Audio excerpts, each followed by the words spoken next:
So recording in progress, and I am making Dr. Stachiw the host. Perfect. So Doc, if you don't mind sharing your screen and pulling the presentation up.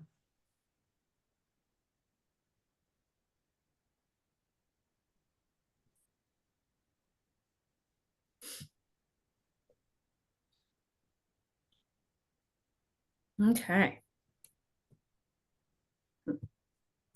The little green share screen at the bottom of your page. It says I'm screen sharing. Yep, we can see it. Okay. Yep, there you go.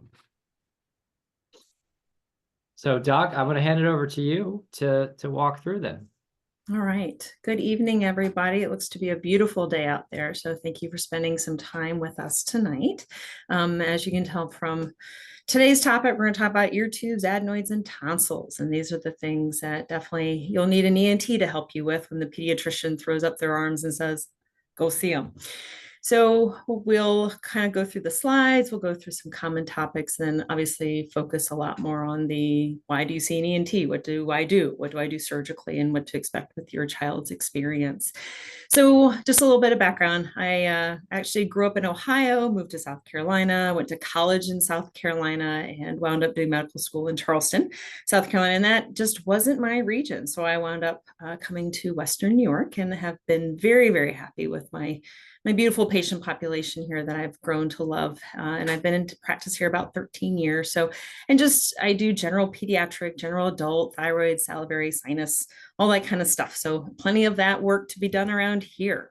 So we'll start off today with ear tubes, ear infections kind of thing, adenoids and tonsils. And as many of you know, as an ENT, that's what we train to do. As an otolaryngologist, those are three of the top things that we do, especially for kids under the age of 16.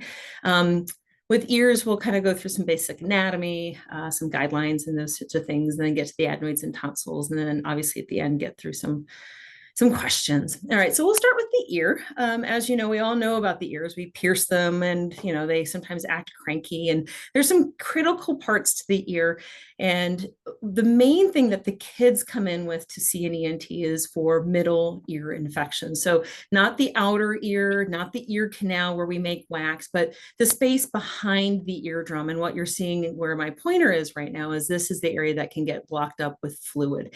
And it is essential that this thing called the eustachian tube, which is considered part of the middle ear, it has to function so that you can get rid of fluid, get rid of the infection, especially with antibiotics. The ear has some other very important parts, hearing, obviously, which ear infections make a mess of. And then, of course, balance. And down here in this beautiful illustration, we've got the blue showing the balance system and the purple showing the hearing, the cochlea. And both of those can be affected with ear infections, even in kids. Common ear problems, we all sort of familiar with the kid with the crying, won't sleep at night kind of thing. And the symptoms that usually these kids will have is pulling, tugging on the ears, fussiness. Sometimes when kids become body awareness, which as parents we're all thrilled with when they can tell us it hurts, we'll know, you know, sort of have a better threshold of when to take them to the doctor. But sometimes ear drainage, if an ear infection goes bad, sometimes nausea and vomiting, not all that often, but some itching ears, muffled hearing, that kind of thing. So what happens? So what we know about kids is that they seem to have a tendency to have ear infections much more frequently than the adults. And so one of the more common things is to get ear tubes.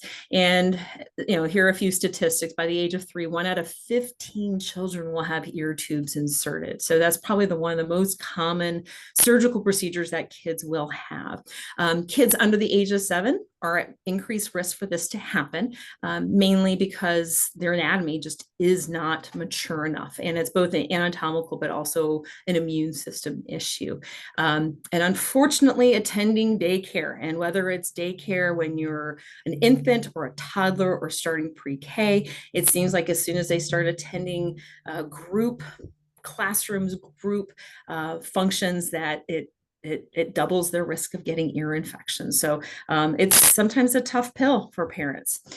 From a standpoint of guidelines. So we have some really good guidelines. And, back 20, 30 years ago, it was kind of like, oh, let's just put ears. So now we have good hard data.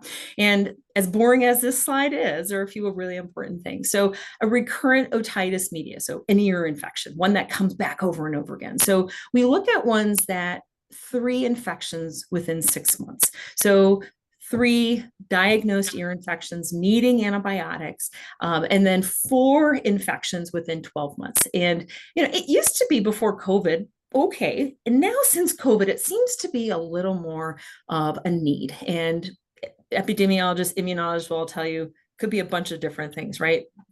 Social distancing, we didn't have our immune system challenged, and sometimes the viruses just have been nasty. And this has definitely been that kind of year. Otitis media with effusion. So there are children that won't get an infection. They have the fluid without an infection. And those are the parents that I absolutely sympathize with. Your child has fluid. Oh, well, they never had a fever. I didn't know they had hearing loss. So that sort of unexpected surprise, and it can happen, and we're never here to judge. As doctors, we're here to help your kids out. So, but when you have that kind of fluid for 3 months or longer, we worry about hearing loss. We worry about your child's development, speech, dialogue, those sorts of things. And then there's that other sort of category of patients that we'll see that are at risk. And ones that come to mind are children with Down syndrome, kids who have chronic, sort of like the sinus drainage, the chronic drainage, the rhinorrhea. And then, of course, other kids who have speech delays that may be due to hearing loss and those sorts of things. So again, we've got good guidelines, but it's not concrete with anything. So let's talk about the ear tube insertion. So risk of tympanostomy tube placement. So if you see the consent, those are the fancy words: tympanostomy tube placement, ear tubes. So first and foremost, the anesthesiologist will come out and talk to you and get to know your kid and let you know what's going to go on. But it's generally just a mask. So your child goes to sleep with a mask. It's stinky gas. We try to sometimes flavor it with chapstick and those sorts of things. But it is not a procedure that's invasive enough that needs intubation. And the procedure is really quite short, but your child is asleep and comfortable. Then the doc, like me, goes in with a microscope, and I go into the ear canal and I remove all the old wax, all the old skin, all the stuff that probably has been, for lack of a better term, festering in there. And once I remove all that, I find the eardrum, I make a small hole. And what you'll notice in this little diagram up here in the right-hand corner is there is a green thing. And tubes come in all different shapes and sizes and colors: green, blue, white.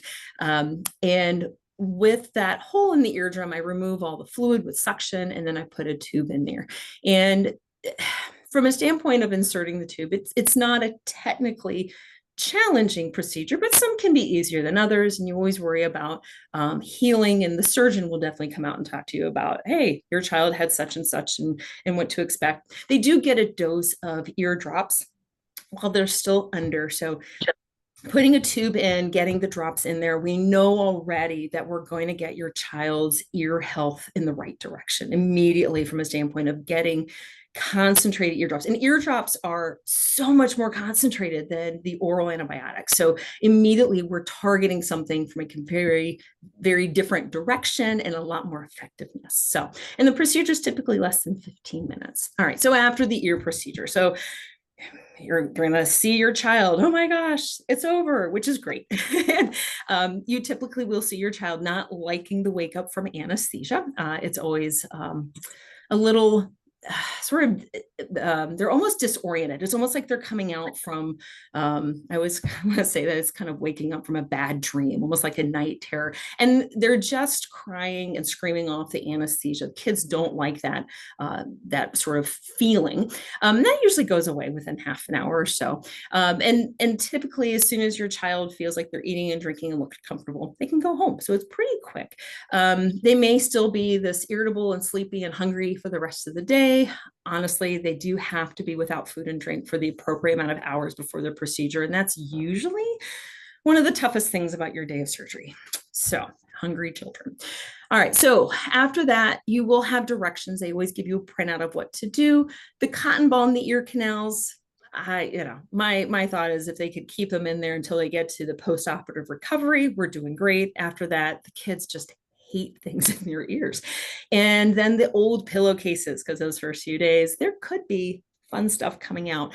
And again, from a standpoint of it's not dangerous, you want that stuff to go somewhere. And if it goes out the ears or down the throat, kind of thing.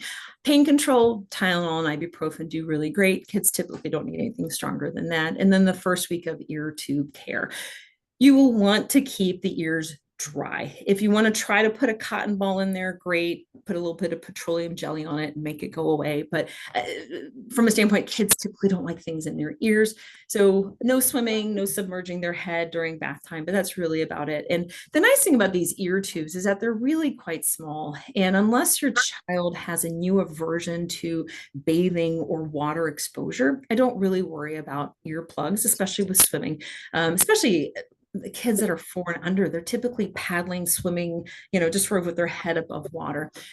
Kids older than that, we will sometimes direct you to do more advanced earplugs and those sorts of things. So you'll definitely be talking to your surgeon about their preferences.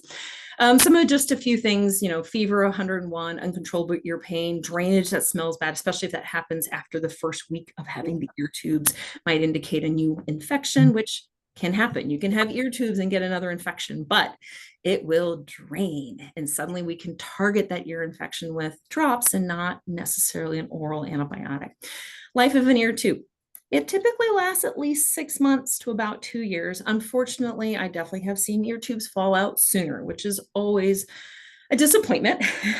And then I have had ear tubes that stay in there longer than 2 years, and there's no predictability whether your child's are going to stay in there longer or later, and all kinds of factors that go into it. If they've had an infection with more of that mucousy, really thick discharge, other kids who just build up crusts and it doesn't want to come out. So again, once you have ear tubes in, I do recommend patients to see their ENT at least every 6 months until ear tubes are gone, ears are healed, even considering doing a finalized hearing test after they've outdone the ear infections and need for ear tubes. Okay, so enough about ears, and please feel free to keep your questions for at the end. So we're going to go into adenoids and tonsils, and this is in some ways related to ears, in some ways not. In some kids, it's the cluster of adenoids, tonsils, and ear tubes, and others it's not. So adenoids and tonsils, what are they? They're lymphoid tissue. They're tissue that can become inflamed, and viral infections are notorious, especially this April viral infection that just went around. It was really naughty and disgusting. They're lymphoid tissue, so they process the environment, they process viruses, they process bacteria, and especially in the younger kids, they can become really nasty obstructed things. And then you can imagine a small child's airway and then having a big, lack of a better term, pillowcase of inflamed tissue. So, and the 3 and under, the adenoids that sit at the very back of the nose. So if this is the nostril, the very back of the nose is where the adenoids are. And when the adenoids are big, look how close proximity they are to this thing called the eustachian tube. So the two really can play and sort of fester off each other. Tonsils, they live in the back of the mouth, and that's usually the easiest thing we can see. So everyone kind of knows this view when you stick that delightful tongue depressor in the mouth and you push down and you take a look at them. And tonsils, they've got their exam findings and oftentimes very easy to interpret. All right, so then looking at the immune system, there's this very important Dr. Waldeyer, but that tonsil adenoid tissue, which also encompasses the base of tongue, all of that can be inflamed. But again, in the kids, it's the adenoids and tonsils that we all know. Just a few infections we all know about: strep throat, mono, peritonsillar abscesses, kind of thing. Okay, so symptoms of enlarged tonsils, symptoms of tonsillitis. I mean, none of this is surprising to any of us, especially in Western New York. Man, do we know how to get these things infected. So tonsillitis, sore throat, painful swallowing, loss of appetite. It's amazing how strep throat can make us feel so sick and into our bellies. And then, of course, the sore throat, not being able to breathe, bad breath. So tonsillitis. And then enlarged adenoids can be a little more discreet.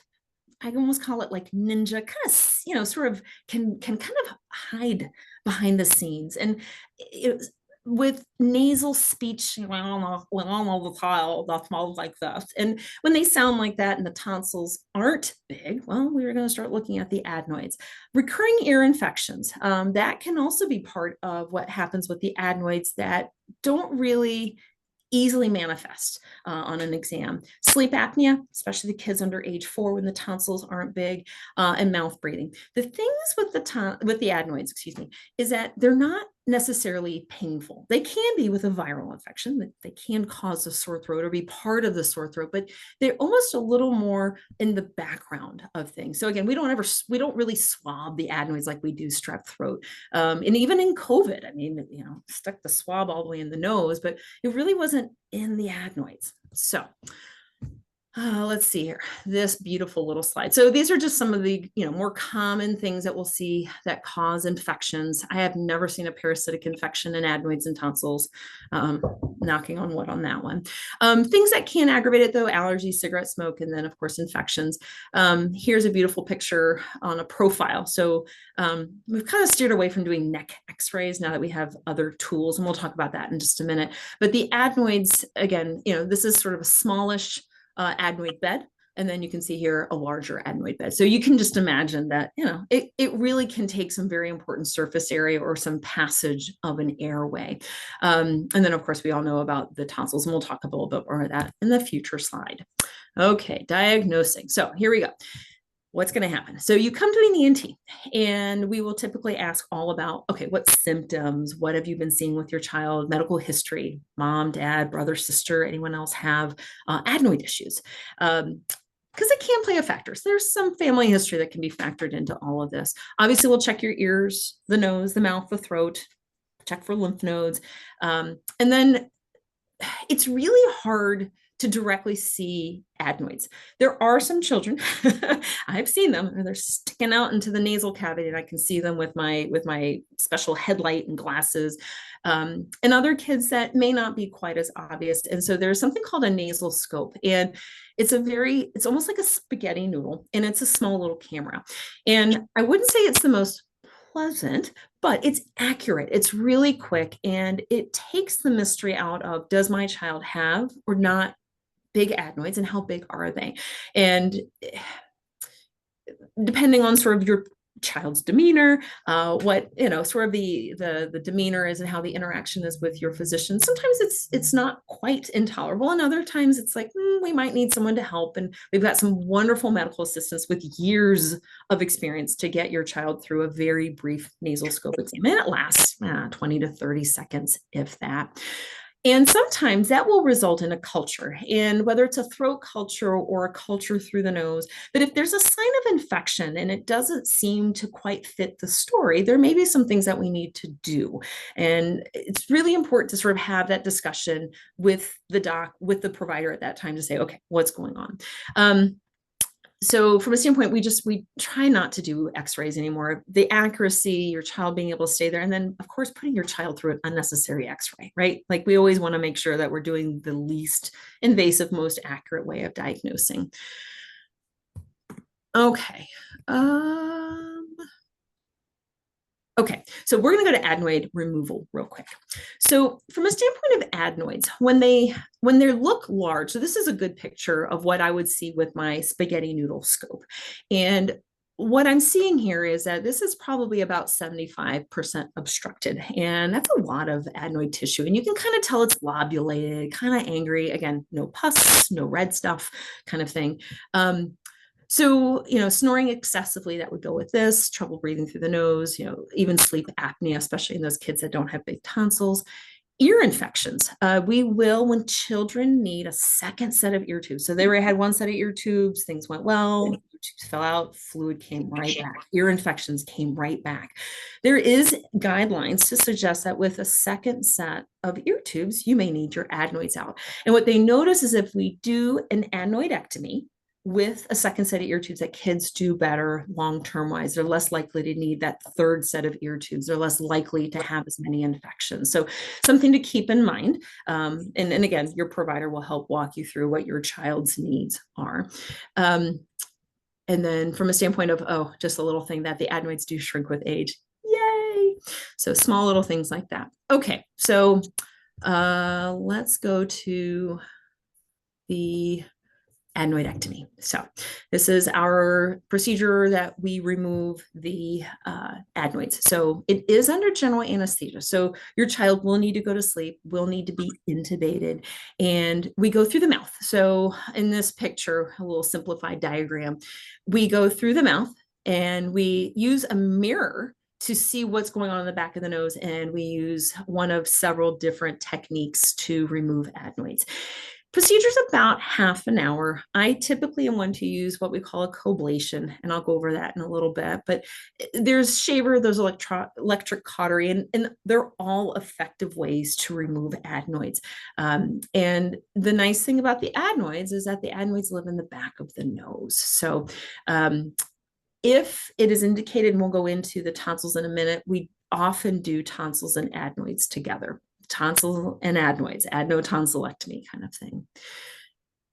From a standpoint of after just an adenoid procedure, which is really different than a tonsil removal procedure, observation, again, sort of similar, where half an hour to an hour and a half, 2 hours. You want to make sure that your child is eating, drinking, typical popsicle kind of thing, making sure that they're not nauseated and sort of comfortable to go home. They will still have congestion. So that is one thing that does not just magically disappear. And a lot of it's because of some of the swelling that will happen right after the procedure. Bad breath.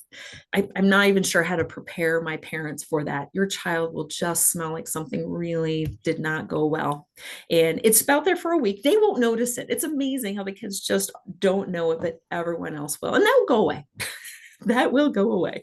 Light activity for the first 5 days. It's hard to keep some of these kids down for 5 days. And it's not vital, as this is an area in the back of the nose, but again, sort of just lighter activity. There's no diet restrictions. That's the beautiful thing about taking out adenoids, is that you're not restricted to soft foods.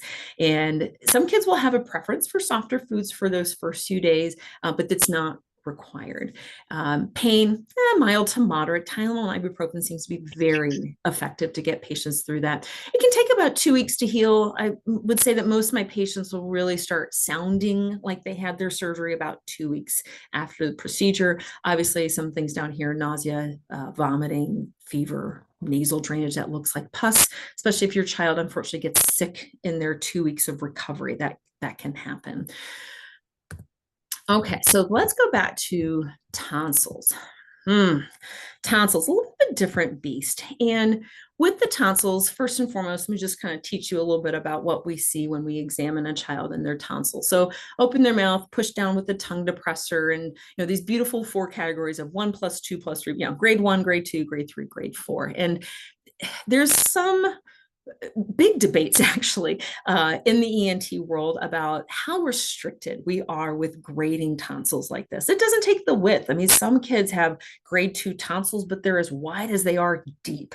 And we're grading on what we can see. Some kids have really big tonsils along the base of their tongue.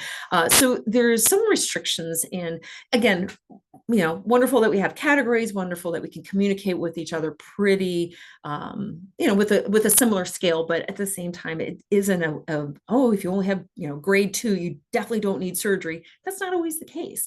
And when we start looking at tonsil removal, that's a really different set of circumstances. And it's probably been about probably 10 years. They finally came out with some really good guidelines to let us know, hey, when do you need your tonsils out? And infections are definitely probably the most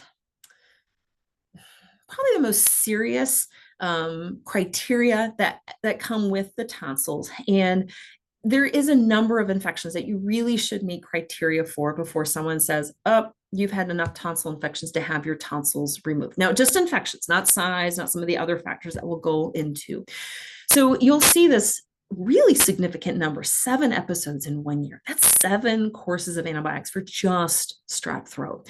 And 7 swabs, 7 antibiotics, it's a lot. We see the categories of back-to-back years or 3 consecutive years a lot more. And I will tell you, training in South Carolina did not prepare me for the tonsils that I've seen up here in Western New York. Oh my goodness. Oh, you guys have some really tough tonsil infections. So having 5 episodes per year for 2 years, 3 episodes for 3 consecutive, 3, 3, and 3. So some really good guidelines. You take that into sort of the equation of when does my child need to have their tonsils out? And it's always really helpful as a parent to keep track. And I don't know if you want to put it in an app or a calendar or how to, and especially these parents that have multiple kids, you guys have a lot to keep up with when it comes to infections. But between the pediatrician, the urgent care, and the frequency, it can be really sometimes hard to keep up with how many infections. And the last thing you want to do is lose track or sort of be muddled into the, well, maybe you haven't had enough infections yet, you don't need surgery. So one thing I would always wholeheartedly support is for parents to keep track of how many antibiotics prescribed by whom, and how did recovery go. I'm always worried about the patients that have back to back to back every 2 weeks they're on antibiotics. Like those are really tough, and those are usually between an urgent care, the pediatrician, and someone else, and those can be really, really tough winners. The other things that we'll look at for tonsil removal is interfering with a child's education. We do worry about kids who miss 10, 15, 20 days of school for infections. I mean, we really need to try to keep our kids in school, not sending to school when they're sick, but from a standpoint of how many days missed. Infections despite antibiotic treatment, that can be a big one. Sometimes this growth retardation, it's more of the sleep issues, and we'll see that when tonsils are large, tonsils and adenoids are large, and suddenly they're not sleeping well. They're having apneic episodes, which means there are pauses in their breathing. And I love my parents that bring in those videos of watch my child sleep, kind of thing. And they do that night after night after night, even when they're not sick. And those, again, that can be really helpful in sort of really sort of putting together a story of why I need to see you. Why does my child have this issue? What can we do about it? Definitely have seen kids with asthma. That seems to be harder to control with tonsil and adenoid issues, and behavioral issues. And I mean that by hyperactivity, kids who don't seem to be able to be attentive and concentrate in the classroom. My child's getting sent home with a note saying, Charlie can't keep focus. He continues to get up and move around and just doesn't seem like himself. And it's worth talking to the pediatrician. It may even be worth, seeing an ENT to take a look at that. One little comic relief here. So everyone may see this corner photo right here, and this is the back of the throat. That's your cute little uvula. That's your little dangly thing in the back of the palate, and you'll see this yellow glob, and those are tonsil stones. And again, Western New York, we're very good at making those. And taking your tonsils out just because you make tonsil stones is not indicated. There are some really good things to do for it, and mouthwashes and oral hygiene and that kind of thing. But no doubt that if you come to see us for tonsil stones, we're probably going to have a few recommendations that may not include surgery, but just a little comic relief. All right, so let's get to the risks of tonsils. And this is usually the part of your conversation with the ENT that there's a fair amount of dialogue, right? Because there is increased risk, and there are small, but in all honesty, very real risks with having your tonsils out. So risks to anesthesia, again, the anesthesiologist will tell you 1 in 10,000, 1 in 100,000 children could have a reaction to anesthesia. So, and they do an amazing job. Anesthesia is really good and safe. Excessive bleeding. So during the procedure itself, we worry about bleeding. And obviously that is one of the things that we do everything we can at the time of surgery to stop bleeding, right? We want you to stop before you wake up. There may be a few things that we need to do. Sometimes we put in some dissolvable sutures and those sorts of things. But from a standpoint of something we worry about, swelling of your tongue, roof of the mouth. Because we're operating in the mouth, we use a mouth gag to keep things open. I'll show you that like right here. So this picture, this is my surgical view. This is what I see when I have your child asleep and I'm having to remove their tonsils, poor thing. That this is the mouth gag. So this keeps the tongue out of the way. And I'm looking directly down at the tonsils. And this is a tool called a coblator. But this is what I'm seeing. And that that alone, just, looking at the tissue, pushing down the tongue, some patients will have some swelling of those areas. I take every precaution with neighboring structures. Obviously, we're going through the mouth. We've got lips, we've got teeth, we've got all those things. And we all do our due diligence to protect all those beautiful structures in your child's mouth. Possible regrowth, and I'll go into a little bit of that when I start talking about the technique that we're starting to incorporate with tonsil surgeries. Infection, you can still get strep throat even with your tonsils out, even with your adenoids out. I definitely saw a number of those this year, and it's always gut wrenching. But the nice thing is the tonsils can't get as swollen, and it's a small benefit, but a real benefit. And the need for further treatment. Just because your tonsils and adenoids aren't does not mean that that is the end of your lymphoid tissue warfare. Okay, post-surgical bleeding. So let's spend just a little bit of time on that, where you do need to be mindful of the restrictions that we have after surgery. So we'll go into recovery and then I'll go back just a little bit. Okay, so observation, congestion, continued mouth breathing. It's these two things that I've highlighted bold that are really important. So with tonsil surgery, this is the defect that we leave behind once the tonsil is removed. That has to heal. And while it's healing, there are some really bad things that can happen. It's bleeding. And bleeding is definitely probably the most worrisome thing that we ear, nose, and throat doctors worry about. We don't want that happening to anyone.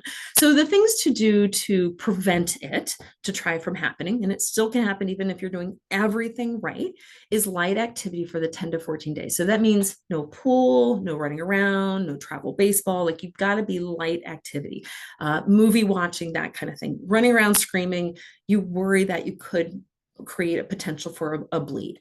From a standpoint of diet restrictions, so this is the soft diet. Unlike adenoid surgery, you need to be on a soft diet. Scrambled eggs, mashed potatoes, pancakes, macaroni and cheese, ice cream, go for it, popsicles. And I tell my patients and my parents, red Jell-O, you're going to be able to tell the difference between a food that looks red and blood. So things to keep in mind, but that's so important. Like, if that's the one thing you walk away from, is if my child's tonsils are coming out, you are doing the soft diet and the light activity. Okay. Aside from that, 2 to 3 weeks for healing. Yeah, it really is. And I would say, please don't travel for 3 weeks. You want your child to be absolutely great and on their way, fully recovered before you leave the area. So let's talk about tonsillectomy. So we go through the mouth. Nothing on the face, no cuts, no bruises, no nothing. We go through the mouth. Procedure is about 45 minutes. You do need to be under general anesthesia. You need to be intubated. So, and it's about 45 minutes. If you add the tonsils, we're probably looking at about an hour.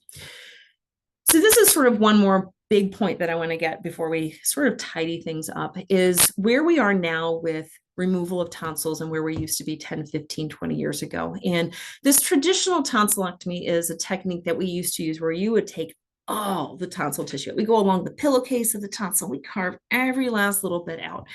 And incredibly painful, needing a narcotic pain medication, a really rough 2 weeks, kids needing IV fluids, kids need to be admitted because they're so dehydrated, really, really awful recoveries.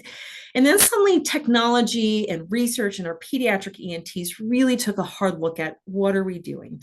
And now comes this newer technique called coblation. And this coblation is, it's a less thermal destructive way. And what it does is it sort of melts away this tonsil tissue. So down here in the illustration, you'll see, like, this is a tonsil. With coblation, we leave just this little rim of tonsil tissue, and it covers the muscle so that the muscle is not as exposed. So suddenly the nerve fibers of the muscles aren't exposed to the world, to eating and drinking. And kids really can recover better when they're not in as much pain. And on top of that, we're able to keep the kids who've had this coblation technique on Tylenol and ibuprofen for their recovery. So we're not needing the hydrocodone, the Tylenol with codeine, things that I used to readily prescribe my first 3-4 years of practice. And since then have seen the light. And yeah, there are a few things that we have to worry about. And the very small risk of regrowth. And I wish in the perfect world we'd be able to say, okay, you're part of the 3%, you're part of the 5%, and there's no real telling. The regrowth if it happens, it's typically a small amount, and it's not enough that is going to cause the obstruction. It typically isn't even enough tonsil tissue to really cause a complicated tonsil infection. It seems like the younger the kids are, the more likely it can happen. The kids with bad allergies, reflux, that plus asthma, those seem to be the kids where that sort of lymphoid tissue just seems to want to grow back. I've had plenty of conference discussions and all, and a lot of those pediatric ENTs are like, well, if that happens, what? Go back in and do the same technique. Do you really need to remove every tonsil tissue? And I've got others that have said, no, if you go back in and have to do it again, then take all the tonsil tissue out. And so again, that's a discussion. That's a discussion for everyone. So from a standpoint of something just to consider having a discussion with your ENT. Okay, so that wraps up the sort of most of what I wanted to talk about, ear tubes, tonsils, and adenoids. A few little bits, and I'm just going to leave this slide up just a little bit. I'm happy to answer questions now because I'm sure there are some questions, and if not, I can fill in the rest of the time with a little more information. Thanks, Doc. Before we jump into questions, Mark, do you mind turning off the recording for us? Here, I will do that. Hang on. And I will say while we're waiting for that, as a parent of 3 boys, and one of which has had his tonsils removed with Western New York ENT,